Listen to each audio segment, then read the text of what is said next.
자신이 옥태영이라고 거짓말을 하긴 했지만 구덕이는 이내 한씨 부인에게 자신의 정체를 밝힙니다. 아무 말 없이 도망칠 수도 있었는데 한씨 부인이 걱정할까봐 자기가 거짓말을 했다는 사실을 알리는 구덕이. 사람에 대한 통찰력이 뛰어났던 한씨 부인은 단번에 태영의 영민함을 알아봅니다. 구덕이가 가짜 태영임을 알지만 한씨 부인은 구덕이를 태영이가 보내준 선물이라 생각하고 그녀를 손녀로 받아주게 됩니다. 자신을 옥태영이라고 말해버린 구덕이는 그날부터 다른 이들에게 정체를 들키지 않기 위해 별당에 숨어서 지내게 되죠. 죽은 태영의 복수를 위해 구덕이는 쓰개치마를 쓰고 주막을 습격한 화적대 검거를 돕기 시작하는 구덕이.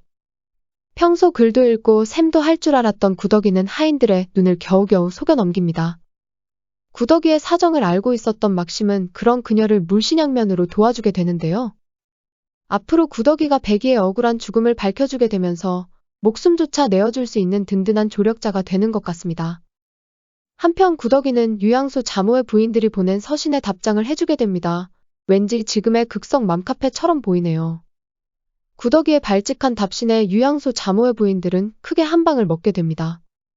한씨 부인은 그런 구덕이의 행동에 왠지 모르게 속이 시원했죠. 그 가운데 구덕이의 도움으로 주막을 습격했던 화적대를 잡아들일 수 있었습니다. 구덕이는 자신이 할 일을 마쳤다고 생각하고 한씨 부인의 집을 떠나려 하지만 한씨 부인은 그녀에게 태영의 이름을 주고 손녀로 받아주게 됩니다. 그렇게 3년이란 시간이 흐르고 구덕이는 완벽한 옥태영이 되어 있었습니다. 그러던 중 한씨 부인이 손자 찬영을 보러 집을 비우게 된 사이 갑자기 커다란 사건이 벌어지고 맙니다. 유명한 정기수 천승이가 왔으니 함께 구경을 가자며 태영을 보채는 백이. 태영은 정기수의 이야기가 자신과 송서인의 이야기라는 걸 깨닫고 백이를 따라 나섭니다. 그리고 그곳에서 정기수 천승이로 변해 있는 송서인을 마주하게 됩니다. 태영의 예상대로 천승이는 바로 송서인이었고 그는 모두 앞에서 구덕이와의 이야기를 들려주고 있었습니다. 그런데 이 자리에는 송서인과 똑 닮은 또 한 명의 인물이 있었습니다. 그는 청수연에 새로 부임한 성규진의 맏아들이었죠. 왠지 두 사람에게 엄청난 출생의 비밀이 숨겨져 있을 것 같은 느낌이 드네요.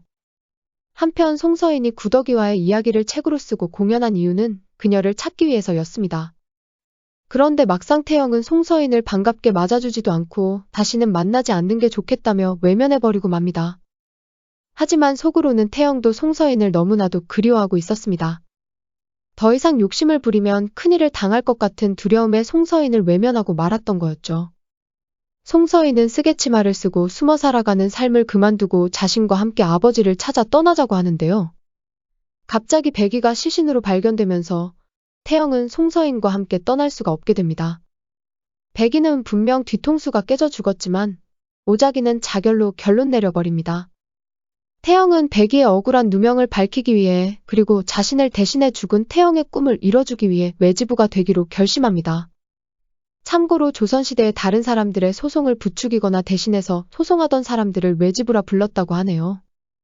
막심은 백도광이 백이를 죽인 거라 확신하고 송씨 부인을 찾아가 분통을 터뜨립니다. 이에 송씨 부인은 막심을 멍석말이 하려 하는데요. 바로 이때 태영이 나타나 송씨 부인을 막아 세웁니다. 그리고 백이를 살해하고 자결로 위장한 송씨 부인을 당당하게 고발합니다. 다음 해에는 백이의 억울한 죽음을 풀어주기 위한 태영의 고군분투가 이어질 것 같은데요. 그럼 지금부터는 앞으로 이어질 전개에 대해 자세히 살펴보도록 하겠습니다. 백이의 사건을 겪으면서 현감 성규진은 한씨 부인처럼 태영에게 반해버리고 맙니다. 그래서 그녀를 아들 성윤겸의 짝으로 맺어주게 되죠.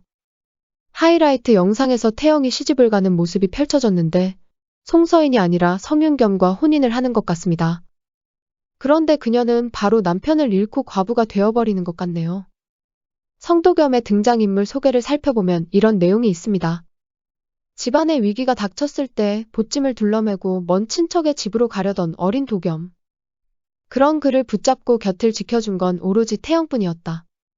마침내 집안의 명예와 가산을 되찾는 태영을 보며 그는 결심한다. 영원히 형수님을 위해 살 것이다. 형수님을 위해서는 목숨도 걸 것이다.